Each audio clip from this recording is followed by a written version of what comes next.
Today we're going to talk about something that hurts deeply, confuses endlessly, and yet, if you understand it, can become one of the most liberating moments of your life. Because when a narcissist is truly done with you, not temporarily bored, not testing your reaction, not circling back for supply, but done forever, it doesn't look the way most people expect. There's no dramatic goodbye, no explanation, no closure.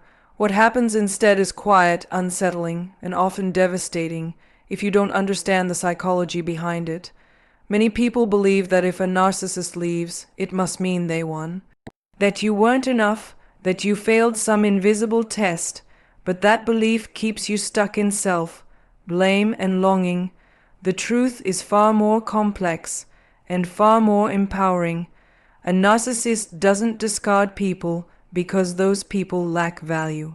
They discard people when control no longer works, when manipulation no longer lands, when the emotional return on investment drops.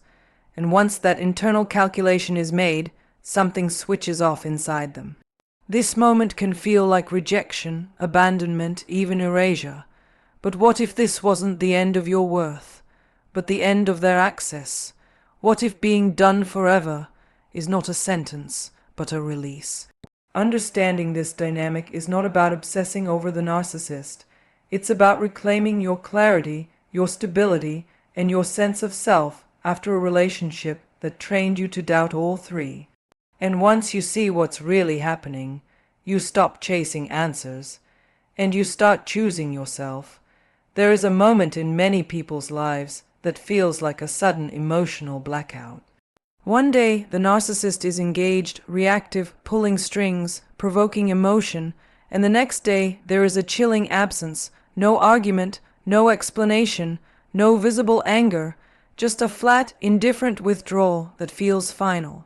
That moment is often misread as proof that you are not enough, that something about you failed, but that interpretation is exactly what keeps people trapped in pain longer than necessary. What is actually happening has very little to do with your worth and everything to do with control. Narcissistic attachment is not rooted in mutual connection or emotional safety. It is rooted in regulation. You served a role, often without realizing it, as someone who reflected, soothed, reacted, or stabilized their inner chaos. The moment that role becomes unreliable, inconvenient, or no longer rewarding, something shifts internally. This detachment is not emotional maturity. It is not growth. It is a calculation. The narcissist detaches for good when you stop being psychologically useful. That usefulness can disappear when you begin to see patterns, when you stop reacting the way you used to, when your empathy no longer overrides your boundaries, or when your exhaustion quietly removes the emotional fuel they once relied on. Sometimes it happens because you become stronger, sometimes because you become tired, sometimes simply because you no longer fit the fantasy they need to maintain. None of those outcomes reflect a lack in you. This is why the detachment feels so abrupt. There is no grieving process the way there is in healthy relationships.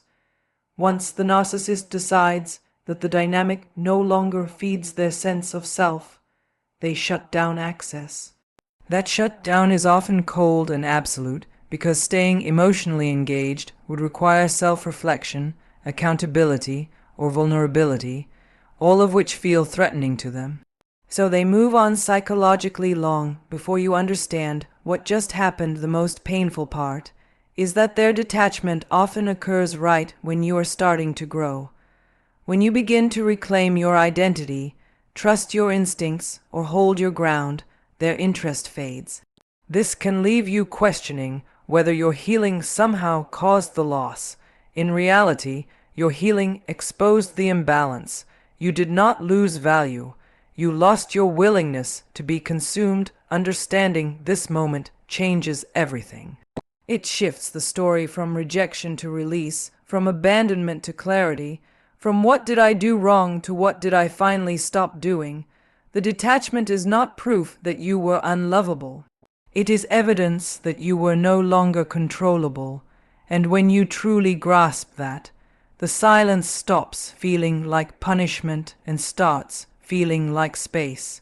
Space to rebuild your sense of self without distortion. Space to feel emotions that were never allowed to fully exist. Space to reconnect with your intuition instead of constantly scanning someone else's moods. The moment they detach is not the moment you lose yourself. It is often the moment you begin to come back to yourself in ways that are quiet, steady, and deeply transformative, even if it takes time to see it fully unfold for a long time. It feels like you are inside a game you never agreed to play. The rules keep changing, the goalposts move. You are rewarded one day and punished the next, all while being told that if you just try harder, love will finally stabilize. What keeps the narcissistic dynamic alive is not affection or commitment, but engagement. As long as you are emotionally invested, confused, reactive, or hopeful, the game continues. The game ends not with a dramatic confrontation, but with a subtle internal shift in you. It ends when you stop feeding the dynamic with emotional energy. This shift often looks unremarkable from the outside. You speak less, you explain less, you no longer rush to fix their moods or chase clarity. You stop performing emotional labor for someone who never planned to reciprocate. That withdrawal of energy is deeply destabilizing to someone who depends on external regulation. Narcissists do not walk away because you become weak. They walk away because you become grounded. The moment you stop trying to win their approval, the dynamic collapses. Approval was the currency of the game, and you quietly stopped paying. When you no longer respond with intensity, outrage, tears, or over-explanation, there is nothing left for them to manipulate. Calm is not neutral to a narcissist. Calm is threatening. This is why the ending often feels so confusing. There is no closure conversation, no acknowledgement of what you endured, no accountability. The narcissist disengages because continuing would require adapting to a relationship where you have boundaries, emotional awareness, and self-respect. That version of connection does not serve their needs, so they exit the game entirely. Many people mistake this ending for abandonment. In reality, it is exposure. The moment you stop playing reveals the true nature of the dynamic. You see that the relationship could only exist when you were overgiving, self-doubting, and emotionally stretched thin. Once you reclaim your center, the illusion cannot survive. This shift is often accompanied by guilt. You may wonder if you became cold, selfish, or unloving, but what actually changed was not your capacity to care. What changed was your refusal to abandon yourself to keep someone else comfortable. That refusal is the moment the power dynamic dissolves. When the narcissist walks away forever, it can feel like loss. But it is also evidence that the relationship was never built on mutuality. Healthy relationships do not require you to shrink to survive. They do not collapse when you become emotionally steady. The game ending is not your failure. It is the moment you step out of a system that only worked when you were sacrificing your peace, and in the quiet aftermath, something important begins. You start to notice how much energy you are giving away, how much anxiety you are carrying, how often you silenced your own needs. The absence of the game creates space for authenticity, rest, and clarity. What once felt like rejection becomes relief. What once felt like being left behind becomes the first step toward a life where connection is not a performance, but a place of safety and truth that slowly restores parts of you that had been on pause for far too long. When a narcissist makes their final exit, it rarely comes with drama or explanation. Instead, it arrives as silence, a sudden emotional freeze, a withdrawal so complete it feels like erasure. This kind of ending is deeply unsettling because it contradicts everything you were conditioned to expect. After all the intensity, the chaos, the push and pull, you anticipate a final argument or at least a definitive statement. What you get instead is cold absence, and that absence can feel more painful than any conflict. The silence is intentional. It is not maturity, and it is not peace. It is avoidance. A narcissistic dynamic cannot tolerate reflection, accountability, or emotional reckoning. A conversation about why things ended would require empathy, insight, and ownership of harm. Silence protects them from all of that. By disappearing emotionally and sometimes physically, they maintain control of the narrative and avoid the discomfort of facing the impact they had on you. The coldness is not strength. It is detachment without processing. In healthy relationships, endings carry grief, confusion, and emotional residue. In narcissistic endings, emotions are shut down rather than worked through. This shutdown can look like indifference, cruelty, or sudden replacement. It can leave you wondering how someone who once needed you so intensely could now act as if you never mattered. That confusion is part of the wound. The permanence is what hurts most. Many people hold on to the hope that silence is temporary, that clarity will come, that one day there will be understanding or acknowledgement. But when a narcissist exits for good, it is often final, because returning would mean re-engaging with a version of you that no longer fits their needs. You may have grown, changed, or stopped participating in the old patterns. Coming back would require adapting to a healthier dynamic, and that is not something they are willing or able to do. What this exit means for you is complex. At first, it can feel like rejection, abandonment, or proof that you were disposable, but over time, something else emerges. You begin to notice that the silence brings a strange kind of calm. The absence of constant emotional turbulence allows your nervous system to settle. The coldness that once felt like punishment becomes distance from dysfunction. The permanence becomes protection. This kind of ending forces you to grieve without closure, and that is incredibly difficult. You have to make meaning without their participation. You have to validate your own experience without confirmation. But in doing so, you begin to rebuild trust in yourself. You stop waiting for someone else to define what happened. You reclaim your reality, the silent eggs. It is not a reflection of your value or lovability. It is a reflection of their limitations. It shows you that the connection could not survive honesty, boundaries, or emotional health. And while it may take time to see it clearly, that realization can become the foundation for deeper self-respect and stronger relationships going forward, where silence is not used as a weapon, and coldness is not mistaken for power, and permanence is built on mutual care rather than emotional disappearance that leaves you finally free to heal in ways that were never possible while you were still trying to be understood by someone who could not see you at all. There is a painful day many people can pinpoint in hindsight, even if they did not recognize it in the moment.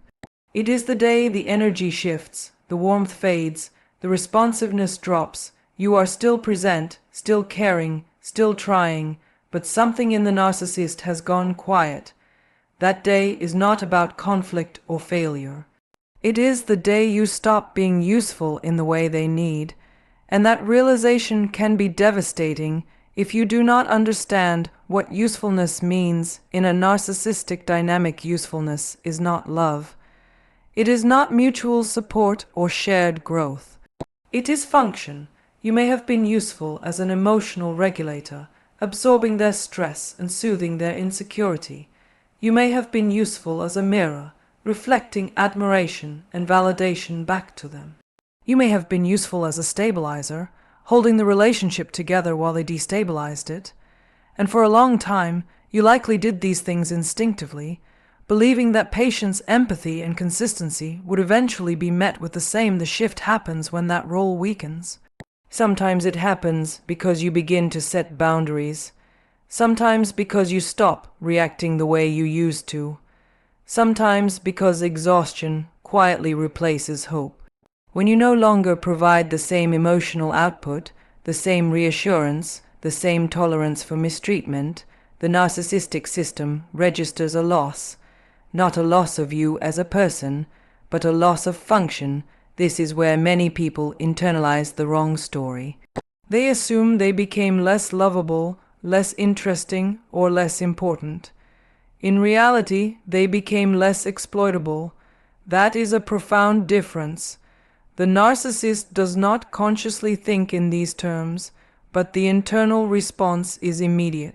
The connection no longer delivers what it once did. So disengagement begins. What makes this moment so painful is how dehumanizing it feels. You realize that the depth of your care was never matched by the depth of their regard. When usefulness ends, empathy does not step in to soften the blow. There is no conversation, no curiosity, no effort to repair. There is simply distance, and that distance can feel like erasure. Yet this day also holds a hidden truth.